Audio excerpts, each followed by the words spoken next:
સ્થિતિઓ પર દ્રષ્ટિ કરે છે અને આપણે આગળ જોયું કે પ્રભુ ખાતરી અને પ્રોમિસ આપે છે અને ગિદિયોનને પ્રભુ પસંદ કરે છે અને પ્રભુને સોંપાય છે અને પ્રભુ વચન આપે છે કે એક માણસને મારતો હોય એમ તું મિદ્યાનીને મારીશ અને આ બધી બાબતો આપણે ગયા રવિવારે જોઈ હતી અને છઠ્ઠો અધ્યાય અને 11થી આગળ આપણે જોતા હતા અને 16નું જે વચન છે ત્યાં આગળ આપણે જોઈએ છે કે 17નું વચન ત્યાં કહે છે કે તેણે તેને કહ્યું કે જો હું તારી સાથે તારી દ્રષ્ટિમાં કૃપા પામ્યો હોઉં તો મારી સાથે વાત કરનાર તે તું જ છે તેનું મને ચિહ્ન દેખાડ. હું તારી પાસે આવું ને મારું અર્પણ લાવીને તારી આગળ મૂકું ત્યાં સુધી કૃપા કરીને તું અહીંથી જઈશ નહીં. તેણે કહ્યું તું પાછો આવશે ત્યાં લગી હું અહીં થોભીશ. આ જે પ્રભુ દૂત સાથેની ગિદિયોનની વાત છે અને 17મી કલમમાં કહે છે કે જો હું તારી દ્રષ્ટિમાં કૃપા પામ્યો હોઉં તો તું મારી સાથે વાત કરનાર તું તે જ છું તેનું મને ચિહ્ન દેખાડ. અને એના મનમાં જે શંકાઓ હતી, ગયા રવિવારે મેં કહ્યું હતું કે શંકાઓ એ ખરેખર આ ઈશ્વર છે, ખરેખર આ પ્રભુનો દૂત છે, એવી આ મનમાં જે શંકાઓ હતી. અને એટલા માટે ઘણી બધી વાર શંકાઓ એ આપણા આધ્યાત્મિક જીવનને નુકસાન પહોંચાડે છે. બાઇબલની અંદર ઉત્પત્તિના બીજા અધ્યાયમાં આપણે જોઈ હશે કે જ્યારે શૈતાન હવાની પાસે આવ્યો અને જ્યારે એની સાથે વાત કરતો હતો ત્યારે એણે એવું કહ્યું કે શું ખરેખર તમને દેવે એવું કહ્યું છે કે તમે ફળ ખાશો તો મરી જશો?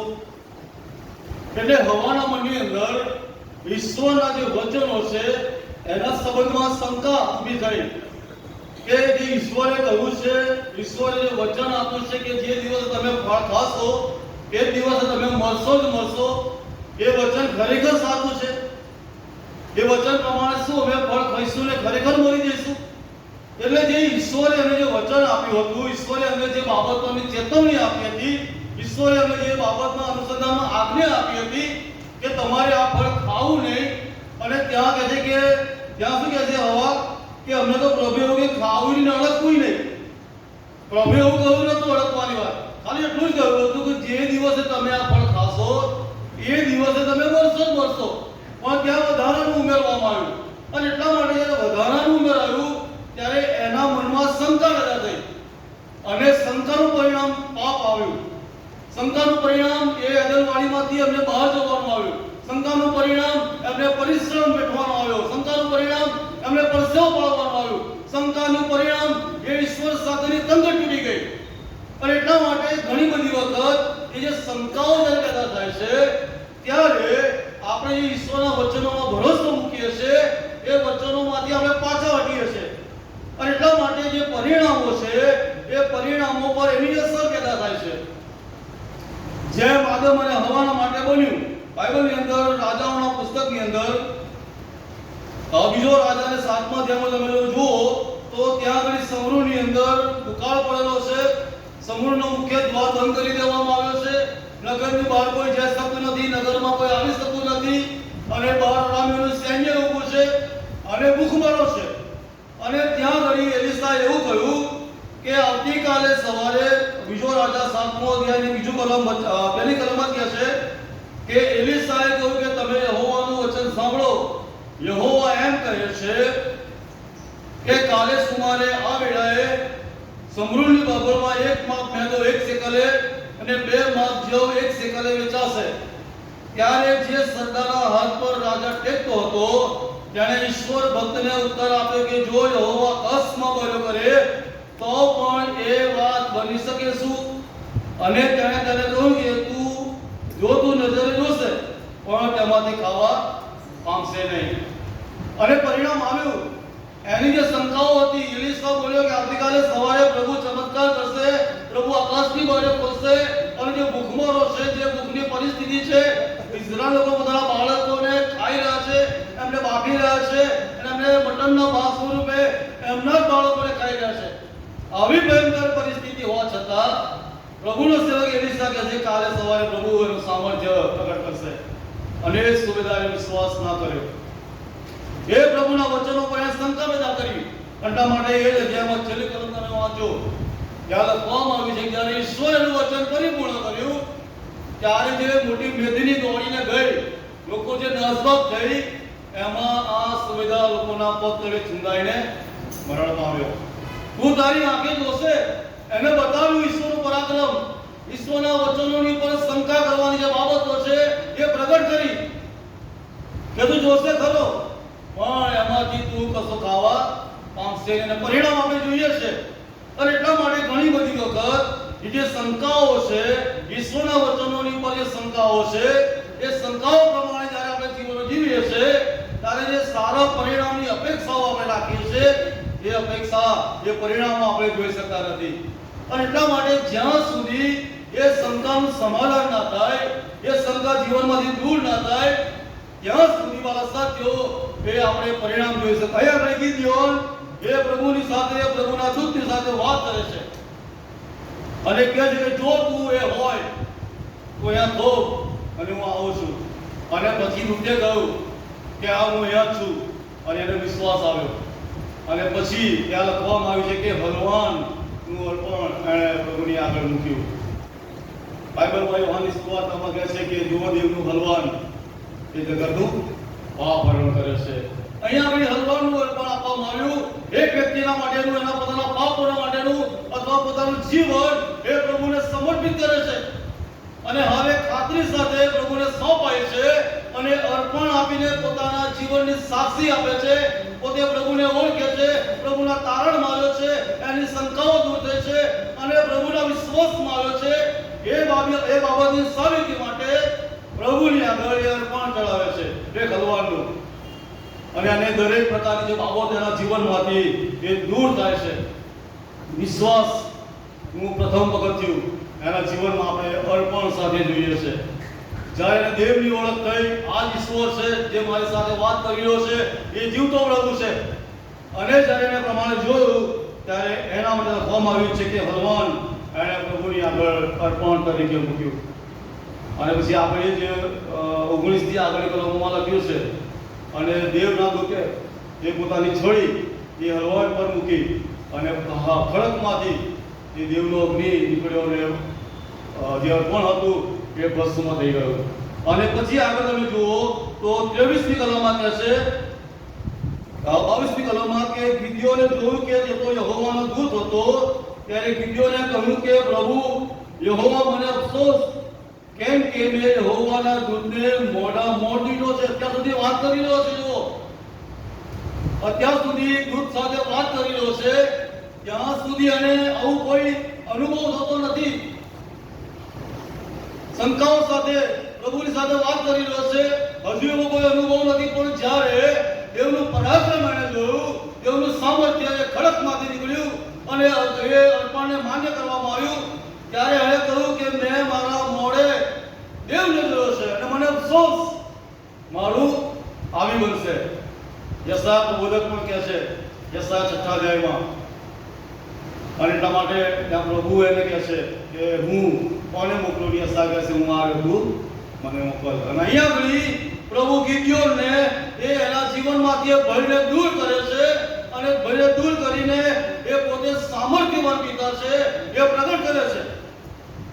જે પ્રોમિસ પ્રભુ એને આપ્યું છે કે હે પરાક્રમી શૂરવીર, યહોવા તારી સાથે છે. અને પ્રભુ એને કહ્યું કે એક માણસને મારશે એમ તું મિદ્યાનીને મારશે. અને વચનના વિશ્વાસમાં પ્રભુ આ ગિદિયોનને તૈયાર કરી રહ્યા છે. અને આપણે કહે છે પ્રમાણે કે અફસોસ મેં મારા મોળે એ પ્રભુને જોયો છે. પ્રભુએ ખાતરી આપી. 23મી કલમમાં યહોવાએ તેને કહ્યું કે તને શાંતિ થાઓ, બીમાં તું મરશે નહીં. અને પછી જે આગળની કલમો છે 25 થી આગળની કલમોમાં ત્યાં પ્રભુ એને આજ્ઞા આપે છે. પ્રભુ એને તેડ્યો છે, કોલિંગ આપ્યું છે. હવે પ્રભુ એના આધ્યાત્મિક જીવનને ઘડી રહ્યો છે અને પ્રભુ એને સામર્થ્ય આપી રહ્યો છે. એટલા માટે જે મૂલ્યવાન બાબત છે 25 થી કલમ લઈને 27મી કલમમાં જે પેરેગ્રાફ લખવામાં આવ્યો છે, ત્યાં એક પ્રસંગ બન્યો છે. અને ત્યાં ઘડી પ્રભુ એ આદેશ આપે છે, આત્મિક આદેશ આપે છે. બહુ મહત્વની બાબત છે. જ્યારે ઈશ્વર આપણા પર હાથ મૂકે છે ત્યારે ઈશ્વરનું સામર્થ્ય આપોઆપ આપણા જીવનમાં એ પ્રગટ થાય છે. ઈશ્વર જ્યારે આપણા પર હાથ મૂકે છે ત્યારે આપણને એનું સામર્થ્ય મળે છે. ઈશ્વર જ્યારે આપણા પર હાથ મૂકે છે ત્યારે એનું પરાક્રમ આપણા પર વહેતું થાય છે અને આપણા જીવન દ્વારા પ્રભુ જે મહત્વની બાબતો, મૂલ્યવાન બાબતો એ કરાવવા માંગે છે એના માટે આપણે તૈયાર થઈએ છીએ. અને એ ગિદ્યોન પર ઈશ્વરનો હાથ આવ્યો છે. ગિદ્યોન પર પ્રભુ એનો પોતાનો હાથ મૂક્યો છે અને મૂલ્યવાન કામના માટે પ્રભુ એને તૈયાર કરી રહ્યો છે. અને એટલા માટે જે મહત્વની બાબત છે કે પ્રભુ એને આદેશ આપે 25મી કલમમાં, તે જ રાત્રે એમ થયું કે યહોવાએ તેને કહ્યું, તારા બાપનો બળદ ને 7 વર્ષનો બીજો એક બળદ લે ને તારા બાપની બાળની જે યજ્ઞ વેદી તે તોડી પાડ ને તેની પાસે અશેરા મૂર્તિ કાપી નાખ અને આ ઘરના શિખર પર રીત પ્રમાણે યહોવા તારા દેવને સારું યજ્ઞ વેદી બાંધ અને જે અશેરાની મૂર્તિ તું કાપી નાખશે તેના લાકડાથી પેલો બીજો બળદ લઈને તેનો દહનની અર્પણ કર. 27મી કલમમાં કહે છે, ત્યારે ગિદ્યોને પોતાના 10 માણસોને લઈને જેમ યહોવાએ તેને કહ્યું હતું તેમ કર્યું. અને એમ થયું કે તે પોતાના બાપના ઘરનાથી તથા નગરના સર્વ લોકોથી બીતો હતો. એથી દિવસે તો એમ તે કરી શક્યો નહીં, પણ રાત્રે તેણે કર્યું. હવે ઈશ્વરનો આદેશ તેને આવ્યો છે અને આદેશ એવો છે કે એના બાપના ઘરની અંદર બાલની વેદી છે, અશેરાની મૂર્તિ છે અને યોઆસનો બાપ અને આખું ઇઝરાયલ એ એની ભજન સેવા કરે, એની ભક્તિ કરે છે. અને આ સૌથી મોટો પડકાર એ ગિદ્યોનને આપવામાં આવ્યો કે તું આ પ્રમાણે કર અને વેદીને તોડી પાડ અને વેદીને તોડી પાડી અશેરાની મૂર્તિને કાપી નાખ. અને નિયમ પ્રમાણે ત્યાં લખવામાં આવ્યું છે એ નિયમ પ્રમાણે તું વેદી બાંધ અને ત્યાં અર્પણ ચડાવ અને ત્યાં તારે બળદ કાપો. આ જે બાબત ઈશ્વરે એ ગિદ્યોનને કહી હતી એ બહુ કઠણ હતી, કારણ કે ઘણા બધા સમયથી ઇઝરાયલ એ આ રીતે પ્રભુને ભૂલી જઈને એ મૂર્તિ પૂજા તરફ વળી ગયું હતું. કુટુંબોના કુટુંબો લોકો, આખું ઇઝરાયલ કહેવાય કે ઈશ્વરની ભક્તિ મૂકીને એ મૂર્તિ પૂજા તરફ વળી ગયું હતું. એટલા માટે તો મિદ્યાનનું ટોળું એમના પર તૂટી આવ્યું હતું અને કંગાલ અવસ્થા આવી પડી હતી. અને એટલા માટે ઈશ્વર એને મહત્વના 2 ઉદ્દેશો આપે છે. એમાં જે પ્રથમ બાબત છે કે ઈશ્વર પોતે સામર્થ્યવાન છે, ઈશ્વર પોતે પરાક્રમી છે. જે પ્રભુની તમે ભક્તિ કરો છો, જે બાળની આગળ તમે નમો છો, જે અશેરાની મૂર્તિ પર તમે યજ્ઞ ચડાવો છો, એના કરતા હું સામર્થ્યવાન છું, હું પરાક્રમી છું. અને એટલા માટે પોતે શ્રેષ્ઠ છે, પોતે પરાક્રમી છે અને પોતે બધું કરી શકવા માટે સમર્થ છે. એ પોતાની શ્રેષ્ઠતા એ લોકો જોઈ શકે, ઇઝરાયલ લોકો જાણી શકે કે જે ઈશ્વર અમને મળ્યો છે એ શ્રેષ્ઠ ઈશ્વર છે, પરાક્રમી ઈશ્વર છે. અને એટલા માટે જે આદેશ આપવામાં આવ્યો છે એમાં સૌથી મહત્વની બાબત છે કે ઈશ્વર પોતે શ્રેષ્ઠ છે, બાબત સાબિત કરે છે. અને બીજી બાબત એ કહે છે કે જે મૂર્તિને તમે ભજો છો, ભક્તિ કરો છો એ પાવરલેસ છે, એનામાં કોઈ સામર્થ્ય નથી, એનામાં કોઈ પરાક્રમ નથી, એ શક્તિહીન છે, એ કશું કરી શકવા માટે સમર્થ નથી. એટલા માટે તમે જુઓ ઘણી બધી જગ્યાઓ પર આપણે કોઈ ટીકા નથી કરતા, પ્રભુ ઈસુના ફોટા પણ જોયા છે. ઘરમાં જૂનો થઈ જાય ને એટલે પછી બહાર મૂકી દેવાનો, કચરા પેટીમાં નાખી દેવાનો. ઘણા તો ચર્ચમાં મૂકી જાય, કોઈ ના આવ્યું હોય ત્યારે ઘરમાં નિમડીને પાકા પર મૂકીને જતા રહે. શા માટે? શું પ્રભુ જૂનો થઈ ગયો? પ્રભુનો જે પિક્ચર છે કાળું પડી ગયું એટલા માટે? એનું સામર્થ્ય ઓછું થઈ ગયું? ઘણી બધી બાબતો કહી શકીએ. ઇવન ઘણા બધા બીજા ધર્મોમાં પણ આવું છે. એ મૂર્તિને સહેજ નુકસાન થાય એટલે એને રસ્તા પર મૂકી દેવાની. બહુ મહત્વની બાબતો છે. એટલા માટે પ્રભુએ બહુ સ્પષ્ટ કર્યું નિર્ગમનના 20મા અધ્યાયમાં કે તમારે એક જ દેવને માનો અને મૂર્તિ પૂજા કરવી નહીં. પ્રભુની આજ્ઞાથી, પ્રભુની મહત્વની આજ્ઞાથી છતાં પણ ઇઝરાયલ એ બાલ અને અશેરાની પૂજા કરે છે. અને પ્રભુ એ સાબિત કરવા માંગે છે કે જે પ્રભુની આગળ તમે નમો છો એ પ્રભુ તમે છોડાવી લાવ્યો નથી, એ પ્રભુ તમારી ગુલામી એ ગઈના આઝાદીના સમયમાં લાવ્યો નથી. એ પ્રભુ જે તમારી સાથે ચાલતો હતો બાલ કે અશેરા ત્યાં હતા નહીં. અને એટલા માટે એ જે ભગત કરતા હતા ઈશ્વરનું, એ ઈશ્વર શક્તિહીન છે, એનામાં કોઈ સામર્થ્ય નથી અને કશું કરી શકવા માટે સમર્થ પણ નથી. ઘણા બધા ચર્ચો ઉપર મૂર્તિઓ તોડી પાડવામાં આવે છે. આપણે જોઈએ છે વિડીયો, 57 નો સમય ચાલી રહ્યો છે અને જોઈએ છે કે પ્રભુ ઈસુની મૂર્તિ મૂકી હોય ને તોડીને ભાગી નાખવામાં આવે છે. કહેવાનો મતલબ છે કે જે બાબતો આપણે જોઈએ છે કે બાઇબલ આપણને બહુ સ્પષ્ટ છે કે મૂર્તિ પૂજા કરવી નહીં, અને છતાં પણ ઇઝરાયલી લોકો એ મૂર્તિ પૂજા કરે એટલા માટે ઈશ્વર એમને ખાતરી કરાવે છે. તમે જુઓ આગળ એને બહારની વિધિ પર તોડી રાખી, આગળની કલમોમાં છે, અને એને અશેરાની મૂર્તિ પણ કાપી નાખી. અને એટલા માટે મહત્વની બાબત એ છે કે પ્રભુ આપણને એના મહિમાના માટે અને એના રાજ્યની વૃદ્ધિના માટે આપણા કુટુંબમાં, આપણા સમાજમાં કે આપણી મંડળીમાં જે કંઈ પણ અવરોધ બાબતો છે, જે કંઈ પણ જે આધ્યાત્મિક જીવનને નુકસાન પહોંચાડતી બાબતો છે, એને પ્રથમ પ્રભુ દૂર કરવા માંગે છે. અને એટલા માટે ગિદિયોને એના પોતાના ઘરેથી શરૂઆત કરવી પડી, અને એના ઘરમાં જ, એના કુટુંબના લોકો જ, એનો સમાજ, એનું કુળ, આ બધી જે સેવાઓ કરતા હતા અને એ લોકો મૂર્તિ પૂજામાંથી બહાર આવે, આધ્યાત્મિક જીવનમાં તેઓ વૃદ્ધિ પામે, એના માટે સૌથી પહેલી શરૂઆત કે જે ઈશ્વરના કાર્યમાં અવરોધ બાબતો છે એને દૂર કરવી. ઈશ્વરનો મહત્વનો એ આદેશ છે. વેદી તોડી નાખવાનું સૌથી મહત્વનું અને મુખ્ય કારણ કોઈ હોય તો આ જ છે. અને એટલા માટે એ જે વિધિ તોડી નાખવામાં આવી, એના કારણે શું થયું કે યુવાસ અને એનું આખું પરિવાર અને આખું કુળ અને આખો સમાજ એ જે અંધવિશ્વાસમાં જીવન જીવતા હતા, એ અંધવિશ્વાસમાંથી તેઓ પાછા પડ્યા અને હવે અમને સાચા ઈશ્વર તરફ વળવા માટે સમય મળ્યો. અને અમે નક્કી કર્યું, મનથી વિચાર્યું, આગળની કલમમાં લખ્યું છે, ત્યારે એવું લખ્યું છે, યુવાસ એવું કહે છે કે જો મારા દીકરાએ મૂર્તિ કાપી નાખી હોય અને મારા દીકરાએ વેદી તોડી પાડી હોય તો બાળ જો સાચો દેવ હોય તો પોતાને બચાવે. આગળની કલમમાં લખ્યું છે. જ્યારે લોકો એ પ્રમાણે કહ્યું કે યુવાસને કહે છે તારા દીકરાએ આ મૂર્તિ તોડી નાખી છે અને એને મારી નાખવામાં આવશે, અને ત્યાં યુવાસ કહે છે કે જો બાળ ખરેખર સાચો દેવ હોય તો પોતાને બચાવી લે, પણ દેવ હોય તો બચાવે. અને એટલા માટે મહત્વની બાબત છે કે લોકો અંધવિશ્વાસમાંથી બહાર આવે, લોકો ઈશ્વરના સામર્થ્યને સમજી શકે, અને બાલ અને અશેરાની મૂર્તિ એ શક્તિહીન છે, કશું કરી શકવા માટે એ સમર્થ નથી, એ બાબત લોકો સમજી શકે.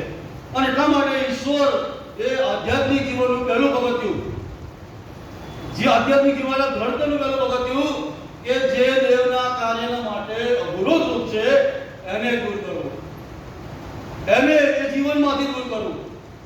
જ્યાં સુધી આપણા વ્યક્તિગત જીવનમાં અથવા આપણા કુટુંબોની અંદર અથવા આપણા સમાજની અંદર અથવા આપણી મંડળીમાં જ્યાં સુધી એ ઈશ્વરના મહિમાને માટે જે બાબતો આપણને અવરોધરૂપ છે, જે બાબતો આપણા માટે અટકાવરૂપ છે, જ્યાં સુધી એને છોડતા નથી, જ્યાં સુધી એને દૂર કરતા નથી, જ્યાં સુધી એને કાપી નાખતા નથી, જ્યાં સુધી આપણા સંબંધ સાથે એને દૂર કરતા નથી, ત્યાં સુધી ઈશ્વરના સામર્થ્યને આપણે જોઈ શકતા નથી. એટલા માટે પહેલું પગથિયું છે ને એ છે ઈશ્વર આદેશ આપે છે કે વેદીને તોડી પાડો. ગિદિયોને પ્રભુએ કહ્યું, એના માટે બહુ કઠણ હતું. 10 માણસો લીધા અને કઈ દિવસે કરી શકે એમ ન હતો, પણ રાત્રે એણે કરવાની વાત કરી. અને આપણે જોઈએ છે પ્રમાણે કે રાત્રે ગયો અને એણે એ કામ કર્યું. બીજી જે મહત્વની બાબત છે કે જે આદેશ આપવામાં આવ્યો હતો એ આદેશ બહુ સરળ હતો, કઠણ ન હતો. ઘણી બધી વખત આપણે જ્યારે પ્રભુની સેવાના માટે જ્યારે પ્રભુ આપણે કોલ આપે છે, તેડું આપે છે, અથવા પ્રભુ જ્યારે આપણે આધ્યાત્મિક જીવનનું ઘડતર કરી રહ્યો હોય છે, ત્યારે ઘણી બધી વખત આપણે આપણી નિર્બળતાઓને આગળ મૂકી દઈએ છીએ. જેમ મૂસાએ કહ્યું કે પ્રભુ હું તો બોલવામાં ધીરો છું. પ્રભુ આ સત્યના મહિમાને માટે જ્યારે આદેશ આપે છે ત્યારે પ્રભુ આપણને સામર્થ્ય પણ આપે છે, પ્રભુ આપણને તૈયાર કરે છે. બાઇબલની અંદર ઘણા બધા પાત્રો છે. ઇબ્રાહીમની વાત, ઇબ્રાહીમ જ્યારે પ્રભુએ પસંદ કર્યો અને એ પ્રમાણે કહ્યું કે તું તારું ઘર, તારા લોકો મૂકીને હું કેવ ત્યાં ચાલ. આ પહેલી જ આજ્ઞા ઇબ્રાહીમને પ્રભુએ આપી, અને જે પહેલી આજ્ઞા ઇબ્રાહીમે માની અને એ આજ્ઞા સાથે પ્રભુની સાથે ચાલ્યો ત્યારે 100 વર્ષે પ્રભુએ એને આશીર્વાદ આપ્યો. શરૂઆત એક નાની હતી આજ્ઞા પાલનથી. જો એણે આજ્ઞા જ ના પાડી હોત, જો ઈશ્વરને અધીન જ ના થયો હોત, તો એ 100 વર્ષે દીકરાનો આશીર્વાદ પ્રાર્થના કરી શક્યો હોત. એટલે કહેવાનો મતલબ છે કે જ્યારે ઈશ્વર આપણને એના મહિમાને માટે તૈયાર કરે છે, કે કાર્યના માટે ઉપયોગમાં લેવા માંગે છે, ત્યારે સામર્થ્ય પણ આપે છે. દાઉદની વાત પહેલો સમૂહ 17 તમે વાંચો તો ત્યાં એવું લખ્યું છે કે જ્યારે દાઉદ એના ભાઈઓને ગાધું આપવાને માટે ગયો ત્યારે એના ભાઈઓ શું કહ્યું કે તું એ શા માટે આવ્યો છે? અને પછી કહે છે કે તું જા પાછો. તમે 17 અધ્યાય કાઢો. પેલો સમૂહ 17 અધ્યાય અને ત્યાં જે વાર્તાલાપ છે એ બહુ ગજબનો છે.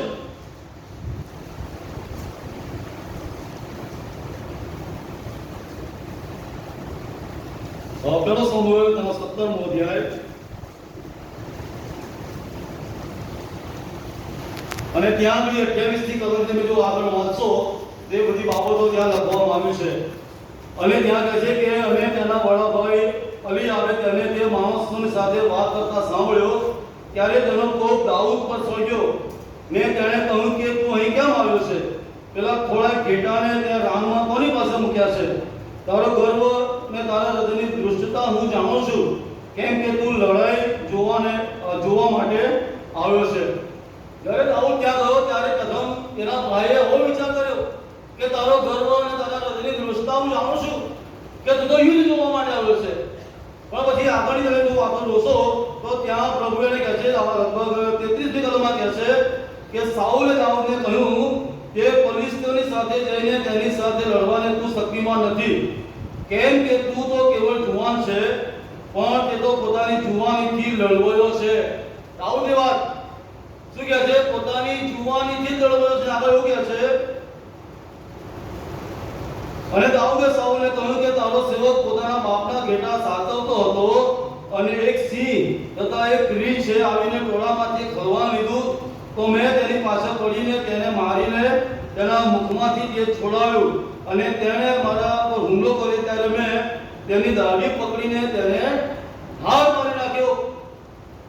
ગોલિયાત જેવો માણસ છે, એની સામે લડવા જવા માટે પ્રભુએ એને તૈયાર કરી દીધો છે. સિંહ અને રીંછને મારી નાખ્યા છે. પ્રભુએ એને સામર્થ્ય આપ્યું છે. બહુ નાની શરૂઆત રીંછ અને સિંહને મારવાની. અનેક નાની શરૂઆત સાથે પ્રભુ એને તૈયાર કરી રહ્યો છે. પ્રભુ એને સામર્થ્ય આપી રહ્યો છે અને આખરે એ ગોલિયાતને મારી નાખે છે. ભલા સાથી બાળકોનો ઈશ્વર એનું સામર્થ્ય આપણને આપે છે.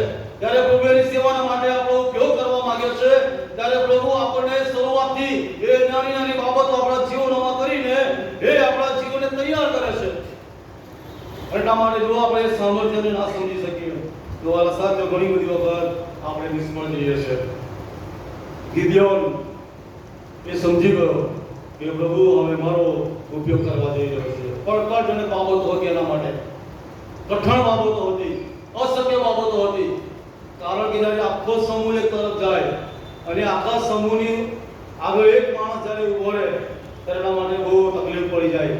માઇનોરિટી અને મેજોરિટી આપણે બહુ સારી રીતે સમજીએ છીએ, અને એટલા માટે ઘણી બધી વખત મેજોરિટીમાં આવી જઈએ ત્યારે તકલીફ પડે.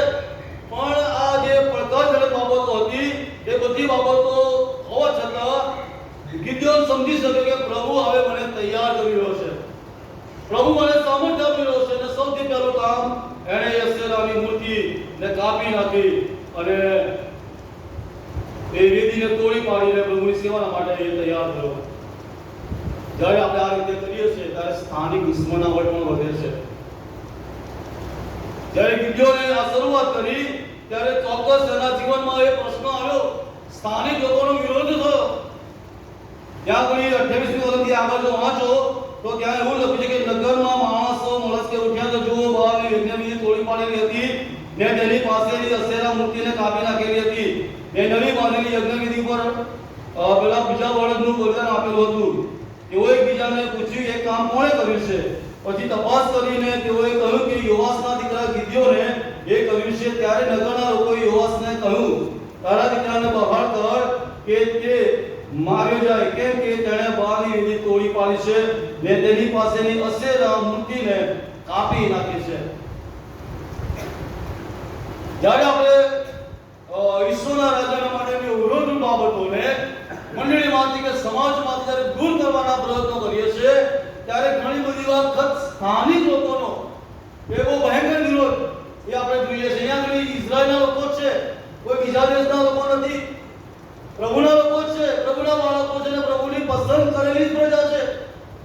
અને ગિદોને પ્રભુનું જ કામ કર્યું છે, ગિદોને પ્રભુની જ આજ્ઞા પાળે છે, અને ગિદોન જે પ્રભુના વિરોધ બાબતો છે એને દૂર કરી રહ્યો છે. પણ ત્યાં શું થાય છે? લોકો કહે છે બહાર લાવો, અમે એને મારી નાખીએ. બાલાસાથી બહાર જ્યારે આપણે ઈશ્વરના મહિમાના માટે વપરાઈએ છીએ, પ્રભુ આપણને જ્યારે સામર્થ્ય આપે છે, ત્યારે ઘણી બધી વખત બાલાસાથીઓ ઘણા નાખુશ પણ થાય. જે કામ આપણે કરીએ છીએ પ્રભુના મહિમાના માટે, જે સેવાઓ આપણે પ્રભુના મહિમાના માટે કરીએ છીએ, જે સમય આપણે પ્રભુની સેવાના માટે આપીએ છીએ, જે તાલંત આપણે પ્રભુના મહિમાના માટે વાપરીએ છીએ, અને એના કારણે ઘણી બધી વખત ઘણા નાખુશ પણ થાય. ઘણાને નથી ગમતું, ભલે આપણે ખ્રિસ્તીઓ હોઈએ, બાઇબલ ચર્ચમાં આવતા હોઈએ, પણ ચોક્કસ આ બાબત છે આપણામાં. વિશ્વાસી તરીકે છે, કેવડાય છે ખ્રિસ્તી કે વિશ્વાસીઓ, પણ જ્યારે કોઈ વ્યક્તિ પ્રભુના મહિમાના માટે વપરાય છે, ત્યારે આપણને ખૂચે છે, આપણને એની અસર થાય છે, આપણે નાખુશ થઈએ છીએ. કેમ એવું? ઘણી બધી વખત આ સાથીઓ મંડળીઓના સમાજની અંદર આ બધી બાબતો જોઈએ છે, પણ કોઈ પણ બાબત લાંબો સમય ટકતી નથી. જ્યારે પ્રભુ ઉપયોગ કરવા માંગે છે, ત્યારે પ્રભુના મહિમાના માટે આપણે તૈયાર કરી રહ્યો છે, ત્યારે દરેક જગત જે કરે, પવિત્ર આત્મા દેવ આપણને પ્રોત્સાહન આપે છે, પવિત્ર આત્મા દેવ આપણને તૈયાર કરે છે, પવિત્ર આત્મા દેવ એ આપણી નિરાશાની અંદરથી આપણને એ પ્રભુ બહાર લાવે છે. અને આધ્યાત્મિક રીતે પ્રભુ વાળા સાથીઓ એ આપણને મજબૂત કરે છે. અહીંયા લોકો કહે છે કે લાવો બહાર ગિદોનને, અમે એને મારી નાખીએ. સારું કામ કર્યું, લોકોને મૂર્તિ પૂજામાંથી બહાર લાવવાનો પ્રયત્ન કર્યો, લોકોને અંધવિશ્વાસમાંથી બહાર લાવવાનો પ્રયત્ન કર્યો, પણ શું થયું? લોકો કે લાવો એને મારી નાખીએ. આગળ જોઈએ છે ત્યાં એવું લખવામાં આવ્યું છે 31મી કલમમાં, અને યોવાસે તેની સામે ઉભા રહેલા સર્વ લોકોને કહ્યું, શું તમે બહારના પક્ષમાં બોલશો અથવા શું તમે તેને બચાવશો? જો કોઈ તેના પક્ષમાં બોલે તે સવાર થતા પહેલા માર્યો જાય. જો તે દેવ હોય તો તે પોતે પોતાનો બચાવ કરે, કેમ કે કોઈએ તેની વિધિ તોડી પાડી છે.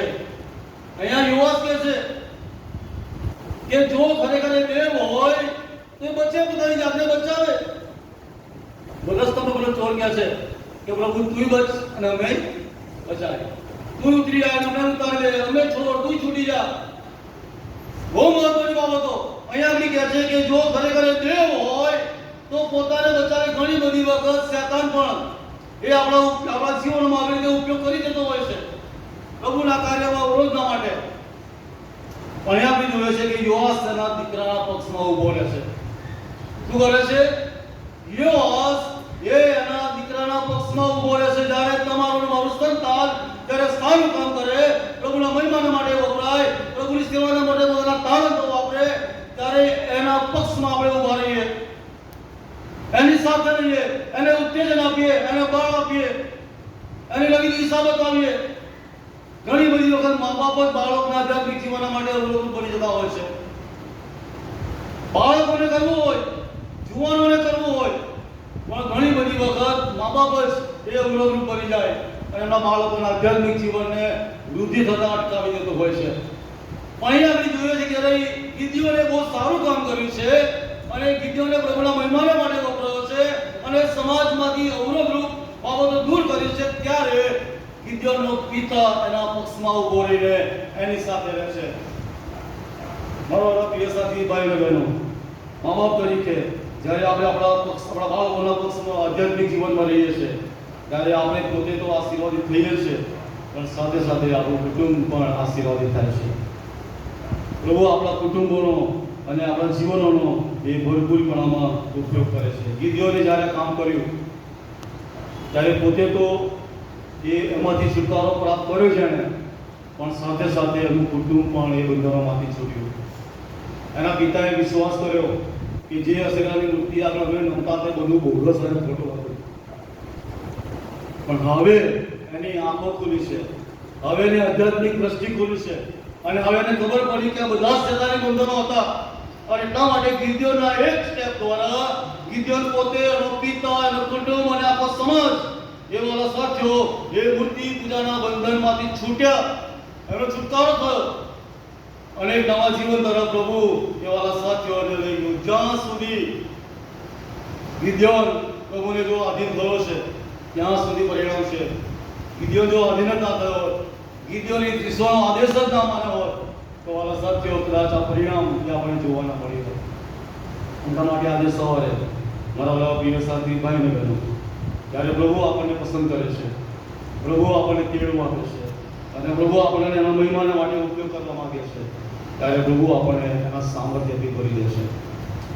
પ્રભુ આપણને નાની નાની બાબતોથી એ આપણને તૈયાર કરી રહ્યો છે અને ધીરે ધીરે ધીરે જેમ દાઉદને અને ઇબ્રાહીમને પ્રભુ તૈયાર કર્યા, પિત્તરને પ્રભુએ તૈયાર કર્યો. ઘણા બધા પ્રભુના સેવકોના જીવનો છે બાઇબલમાં કે જેઓએ શરૂઆત એ બહુ નાની નાની કરી અને પરિણામ બહુ મોટા તેમના જીવનમાં આપણે જોઈએ છે. રાત્રે ધોરુભાઈએ શું કહ્યું કે પ્રભુ તારણા પામવા માટે હું શું કરું? અને પ્રભુ શું કહ્યું? પ્રભુ ઈસુ ખ્રિસ્ત પર વિશ્વાસ કર અને એવું ના કહ્યું કે એકલો તારણા પામીશ. શું કહ્યું? તું અને તારા ઘરના બધા તારણા પામશે. એક નાની શરૂઆત પ્રભુ ચોક્કસ સામર્થ્ય આપે છે. પ્રભુએ આપણને અલગ કર્યા જ છે, પ્રભુના બાળકો તરીકે વાલા સાથીઓ એ આપણને સ્થાપિત કર્યા જ છે. પણ એ બધા સમયોમાં વાલા સાથીઓ આપણે ઈશ્વરની સાથે કેવી રીતે તૈયાર થઈએ છીએ, પ્રભુના આદેશોને, પ્રભુની આજ્ઞાઓને આપણે કેવી રીતે આપણા જીવનોમાં લઈએ છીએ. ગિદ્યોને બહુ વિશ્વાસ સાથે બધી જ બાબતો લીધી. કુટુંબ અને સમાજની વિરુદ્ધમાં પણ ઊભો થઈ ગયો, કેમ કે જીવન ઈશ્વરને મોટો કરવો હતો. જે પરાક્રમી ઈશ્વર એમને મળ્યો હતો કે જે એમના બાપ દાદાઓને મિસરમાંથી વચનના દેશ તરફ લઈ આવ્યો હતો, એ ઈશ્વરને પ્રગટ કરવો હતો. એ પ્રભુ ઈસુ ખ્રિસ્ત કે જાણે ઉદસ્તંભ પર આપણા બધાના માટે પ્રાણ આપી દીધો, એ ખ્રિસ્તને પ્રગટ કરવાનો. એટલા માટે વાલા સાથે જ્યારે ઈશ્વર આપણને પસંદ કરે છે, આદેશ આપે છે, ત્યારે આપણા જીવન વાલા સાથે આપણે તૈયાર કરીએ. ઘણી બધી વખત શરૂઆત કરીએ છીએ ત્યારે નિષ્ફળતાઓ પણ મળે. આપણને સૌથી મોટી ડર એ જ છે કે હું નિષ્ફળ તો નહીં જાઉં ને,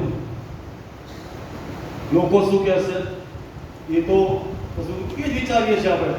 હું નિષ્ફળ જઈશ, લોકો મારા માટે શું કહેશે, લોકો મારી મજાક ઉડાડશે, લોકો મારી મસ્કરી વગેરે બાબતો એ શેતાન આપણા મનમાં દુઃખ પેદા કરે છે. પણ જ્યારે બધા પર વિજય મેળવીએ છે, ગીતની ચોપડીમાં ગીત છે, મુક્તિપાલા ગીતના પુસ્તકમાં ગીત નંબર 177, મેં તો ઈસુને તને મન સોંપી દીધા છે. જગના લોકોને જે કહેવું હોય તે કે ગીતમાં શબ્દો છે બહુ સરસ.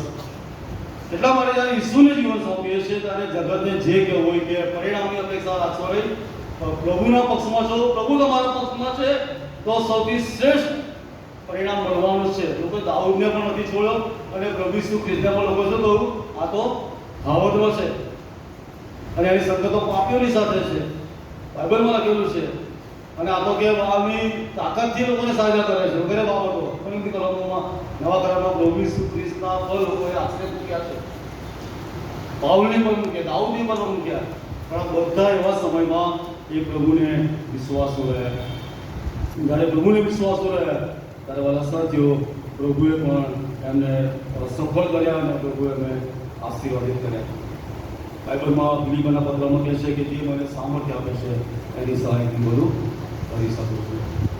યોહાનની સુવાર્તા 15મો અધ્યાય કારણ કે આ 5મું વચન એવું કહે છે, જો તમે મારામાં રહો અને મારા વચન તમારામાં રહે. યોહાનની સુવાર્તા 15મો અધ્યાય અને 5મું વચન કહે છે કે હું તો દ્રાક્ષરો છું ને તમે ડાળીઓ છો. જો મારામાં રહે અને હું તેનામાં 30 ગણા ફળ આપે છે, કેમ કે મારાથી નિરાળા રહીને તમે કંઈ કરી શકતા નથી.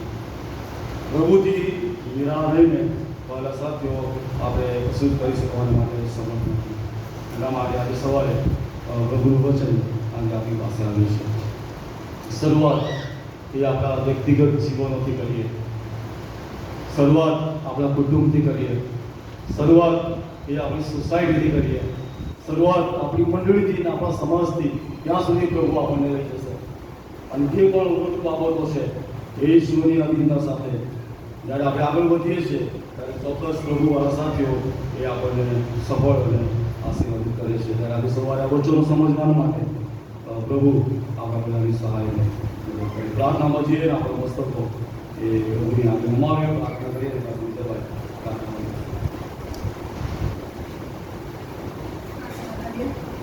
પ્રભુ, અમે તમારો આભાર માનીએ છીએ, તમારા નામને ધન્યવાદ આપીએ છીએ. તમારું વચન તમે આજે અમારી મધ્ય લાવ્યા છો. અમે તમારા નામને ધન્યવાદ આપીએ છીએ, તમારી સ્તુતિ કરીએ છીએ. પ્રભુ, ચોક્કસ તમે અમને તેડો છો, તમે અમને બોલાવો છો તમારા મહેમાને માટે, તમારા રાજ્યની વૃદ્ધિના માટે. પણ કદાચ કોઈક એવી મૂર્તિ પૂજા છે, કદાચ કોઈક એવી બાબત છે, તો આજે પ્રભુ ગિદ્યોનના જીવન મારફતે તમે અમને જણાવ્યું છે, તમે અમને વચન દ્વારા એ તમારું વચન આપ્યું છે. માટે પ્રભુ અમે તમારો આભાર માનીએ છીએ. કોઈ વસ્તુની યા તો કોઈ વ્યક્તિની, કદાચ કોઈક એવી બાબતોની અમે એ મૂર્તિ પૂજામાં ફસાયેલા છે, તો આજે પ્રભુ એને તમારા નામમાં દૂર કરીએ.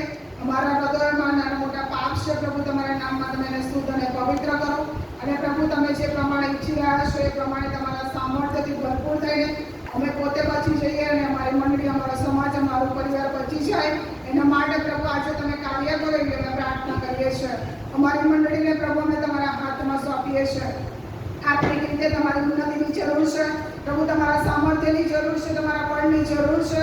ત્યારે પ્રભુ અમારી મંડળીમાંથી તમને ન ગમતી બાબતોને દૂર કરીને પ્રભુ એ મૂર્તિ પૂજાઓ પ્રભુ તમારા નામમાં દૂર થાય, એ તમને ન ગમતી બાબતો મારી મંડળીમાંથી દૂર થાય અને મારી મંડળી પ્રભુ તમારામાં ઉચકાવવા માટે અને પ્રભુ તમારામાં આગળ વધવા માટે તૈયાર થાય. એના માટે અમે તમારી પાસે ખાસ કૃપા માંગીએ છીએ. આવેલા સર્વને તમારી આશીષ, તમારી કૃપાથી ભરપૂર કરો. અમારા જીવનોનું ફરી એકવાર પ્રભુ પુનઃસ્થાપિત તમારામાં થઈએ છીએ. તમે અમારો સ્વીકાર કરો, તમને ગમતી બાબતો કરવા માટે પ્રભુ તમે અમારી સહાયની મદદ કરો. તમને આધીન કરીને શૈતાનની સામા થઈને અમારા જીવનને બધું તમારામાં સ્થિર અને મજબૂત બનાવી શકીએ. એના માટે અમારા બધાની તમે સહાયની મદદ કરો. કોઈ પણ આત્મા નાશ ન જાય, પણ દરેક આત્મા તમારા નામમાં બચી જાય. એના માટે અમે તમારી પાસે કૃપા માંગીએ છીએ. અમારા બધાના જીવન, અમારી મંડળીને તમારા પાસે આગળ મૂકતા પ્રાર્થના અમારા પ્રભુ ઈસુ ખ્રિસ્ત તમારા નામથી કરીએ છીએ. માટે સાંભળી અને તેનો સ્વીકાર કરો પ્રભુ. આમેન. આપણે શરૂઆત અને હવે હલેલુયા આપણે કરીશું.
Thank you God bless you.